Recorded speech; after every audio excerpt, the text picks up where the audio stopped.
On AOPA Live this week, virtual reality in your cockpit, hanging out in the breeze. There's a place in France where wine and aviation really do mix. We return to New Zealand. Plus, it led the way on D-Day.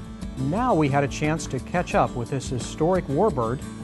These stories and all the breaking news from general aviation right now on AOPA Live this week.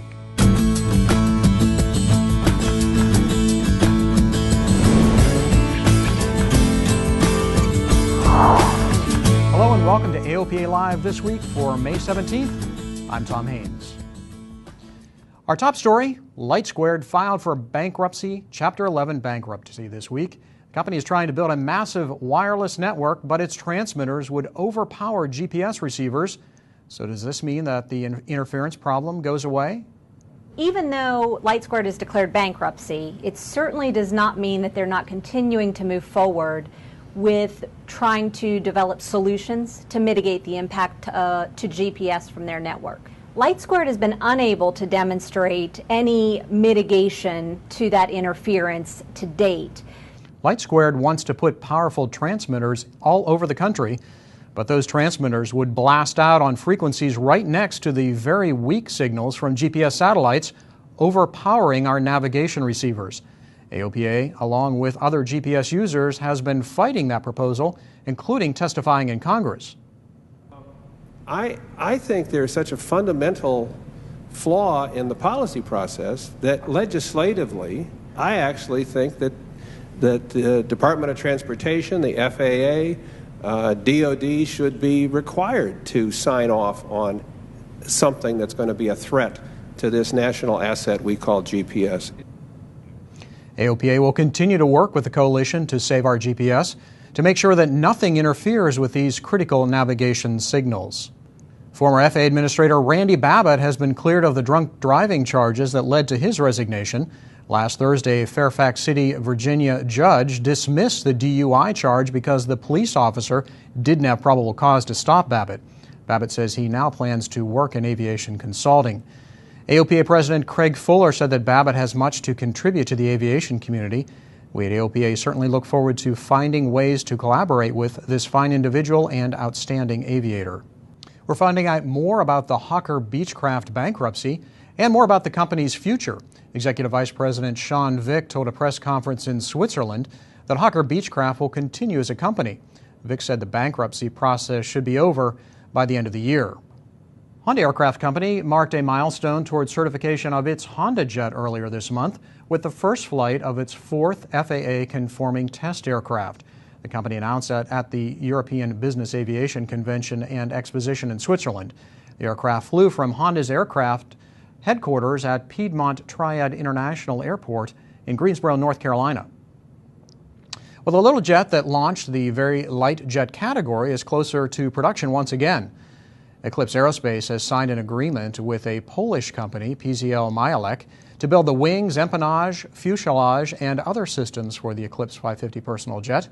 First deliveries are promised for next year. And so far this year, things look a bit slow for many aircraft companies.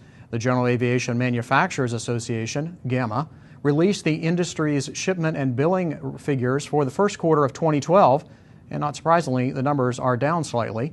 In the first 3 months of this year, total worldwide GA airplane shipments fell 2.1% from the same time period last year. The only bright spot was an increase in turboprop sales over last year. Piston and business jet sales were down. GAMA President Pete Bunce said a lack of available financing is causing some of the poor numbers. But among the piston aircraft manufacturers, at least one is holding its own. That's Diamond Aircraft out of Austria.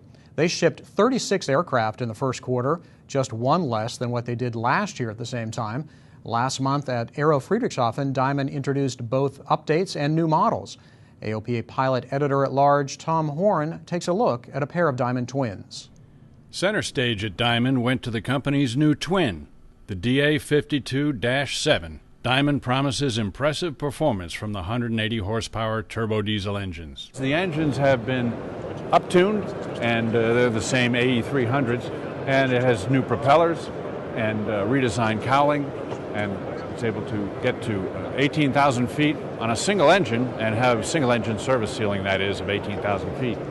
And at 12,000 feet, it'll burn 9.3 gallons per hour per side to achieve a cruise speed of 197 knots. And Diamond CEO Christian Dries says that 180 horsepower on this airplane means much more than it would with a conventional avgas engine. Because the most important thing for such type of aircraft is the torque.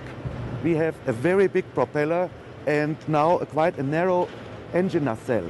That means a lot of air goes besides the nacelles, which actually gives the performance. Dries says that the DA-52 can climb to 12,000 feet in under 7 minutes.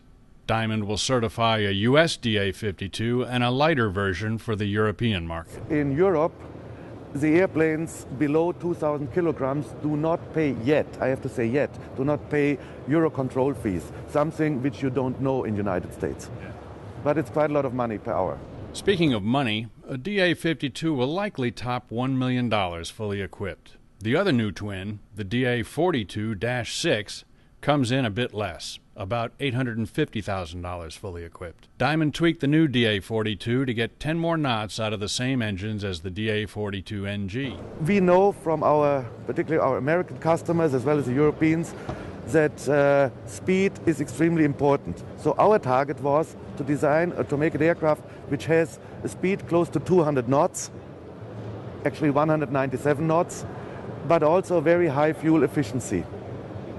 And if you once fly the DA-42-6, you will really see the difference. The difference is sleeker engine nacelles, new props, new wing fairings, flush-headed screws, and other tweaks to reduce drag. Diamond is still test flying both aircraft and hasn't yet published certification dates. From Aero Friedrichshafen, I'm Tom Horn, AOPA Live. Coming up, maintain spacing interval 109 seconds. Heads up like you've never seen it before. You're just sitting in a chair going through the sky. A famous author lets it all hang out. Plus, a historic Goonie bird lands in Frederick. You're watching AOPA Live this week.